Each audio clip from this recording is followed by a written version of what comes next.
કરો છો અને એ પુનરુત્થાનને આપણે યાદ કરો છો એટલે તમે હવે મરવાના નથી, તમને હું શાશ્વત જીવન બક્ષવાનો છું એ વાત કરે છે.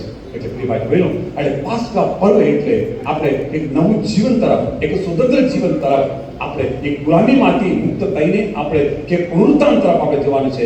એટલે નવું જીવન એટલે શાશ્વત જીવન તરફ આપણે જવાનું છે અને સજીવન થયેલા પરમેશ્વરને આપણે પામવાના છીએ, કારણ કે એ ઈશ્વર આપણામાં જીવે છે. આ પહેલી વાત. બીજી વાત આપણે વાત કરી, શું ભણ્યું? શિષ્યો બધા એક રૂમમાં છે, ડરી ગયા છે, ધર્મમાં છે તે લોકો.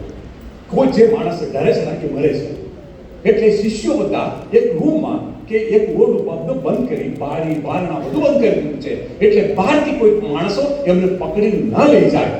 એટલે એમનું જે અસ્તિત્વ છે, જે સંધાઈ ગયા છે, એ કોઈને પણ ખબર ના પડે. તો આવી રીતે લોકો જીવન, એટલે જે પાપ કરે છે ને માણસ, એ સંધાઈ ગયેલા છે, કારણ કે બીજા લોકો દેખી ન શકે હું શું પાપ કરું છું. એટલે હું ગુપ્ત રીતે પાપ કરું કે લોકો મને ઓળખીને આ પાપ કરે છે, આ પાપ કર્યા છે, એ કોઈ મને આંગળી ના ચીંધે. એટલે માણસ સંધાઈ ગયો છે. જે પાપમાં માણસો હોય, ભૂલ કરતો હોય, એ સંધાઈ ગયો હોય, એ જાહેરમાં કદી નહીં આવે એ માણસ, કારણ કે એ સંધાઈ ગયો. એ ધર્મનો માણસ જીવન છે, કારણ કે એમને પ્રકાશ જોઈતું નથી, એમનામાં એક નવું જીવન એમને જોઈતું નથી. એટલે એ અંધારમાં જ રહેવું છે, એક ઓરડું બંધ કરીને ત્યાં જ માણસ રહેવું છે. એટલે ધર્મમાં જ જીવન જીવવા માટે એ માણસો કે પસંદ કરે છે. એટલે શિષ્યો શું કરતા હતા કે બધા રૂમો બંધ કરીને એ લોકો રહેતા હતા. બહુ સરસ સુંદર એક દ્રષ્ટાંત છે. એક ભમરી છે, મને ખબર નથી, હું તમને વાત કરી પણ હશે. એક ભમરી છે અને રીટા એમ નાની એક છોકરી કુટુંબમાં રહે છે.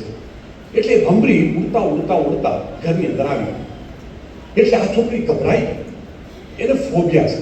ફોબિયા એટલે શું છે કે એવું ઘટના પહેલા કોઈ કંઈક થયું હોય એ હંમેશા એ બીક લાગે. અમુક લોકોને એવું પણ છે, કોઈ જીવ વસ્તુ જોઈએ ને તરત જ એ બાથરૂમમાં પણ ના ચાલે, અને જોયું હોય તો ફરતો પછી બાથરૂમમાં ના હોય જાય તો સંડાસ ના કરે, અથવા કદાચ સંડાસ કરે ત્યારે જોઈ લે તો પછી કેવી રીતે સાફ કરીને બહાર આવે. એને ડરી ગયા છે માણસ, ડરી ગયા છે, મરી ગયા છે ત્યાં માણસો. એટલે આ ફોબિયા એ કહેવામાં આવે છે. એટલે જ્યારે આ વસ્તુ જુએ એને ડર લાગે. તો આ છોકરીને પણ સ્કૂલમાં ભણતી હતી અને ત્યારે એને પણ એવું ઘટના, મધમાખી એને એક વખત કરડ્યું અને એના લીધે કે સોજો થઈ ગયો કે થાવ આવી ગયો અને બીમાર પડી ગયો. તો એટલે એ જ્યારે આવું જે વસ્તુઓ દેખે અને ત્યારે એને બીક લાગે. તો એટલે એના પપ્પાને તો જોડતા પકડી લીધો. પપ્પા ભમરી આમ. એટલે પેલા તું ચિંતા ના કરીશ, કશું ના કરે, હું એમ જતું રહેશે. નાના મને બીક લાગે. અને પછી એને કઈ વસ્તુઓ લઈ અને ભગાવી દીધા. એટલે એક બાજુ જતું હતું. પછી ફરી ઉડતા આવી ભમરી. પપ્પા ભમરી એમ કરી કે હું રૂમમાં એ દોડીને જતી રહી. એટલે રૂમમાંથી બહાર આવતી નથી. પપ્પા કહે છે બેટા તું બહાર આવ, કશું ના કરે, હું છું ના કરે. તો એ કહે નાના મને બીક લાગે છે, મને ખરડશે, મને ડંખ મારશે તો મને બીક લાગે છે, એટલે મરી જવું, એટલે હું ના હોઉં આમ. તો પપ્પા શું કરે છે?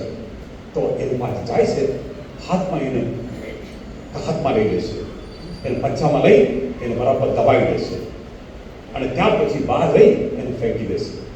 પછી કહે છે બેટા તું હવે આવી શકે છે. ના બેટા કે ફરી પપ્પા આવશે, અંદર આવશે, બહારથી અંદર ના આવે નહીં આવે. પછી ધીરે બહાર આવે છે. ત્યારે પપ્પાને કેમ પપ્પા નહીં આવે?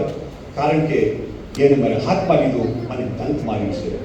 જો આ છે દંત માર્યું છે, એટલે હવે આવે તો પણ તારી કશું ના કરી શકે બેટા. આ છે આ પુનરુત્થાન સજીવ થયેલા પરમેશ્વર. અને આ જ ધર્મ કે શિષ્યો બધા અંદર છે. હવે એ લોકો શું કરે છે?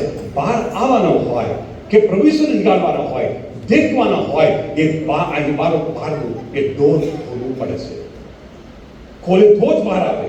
તો એ આપણે નવું જીવન આપણે પામવાના હોય, પુણ્ય જીવન તરફ આપણે ત્યાં જવાનું હોય, પાપનું જે ડોર છે બંધ કરીને આપણે બેઠા છે, એને આપણે ખોલવું પડે છે.